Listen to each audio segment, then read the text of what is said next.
Hello everyone and welcome back to another video from Wake&Tech.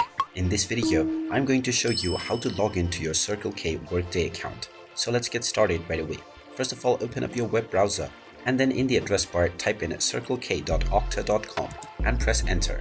You will now be taken into the official Circle K Workday website. This will open up the login portal directly so you can simply enter your credentials.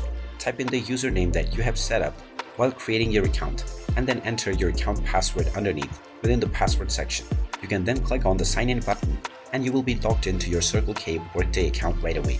In case you have forgotten your password, you can click on the need help signing in option and you will find the options to reset your credentials.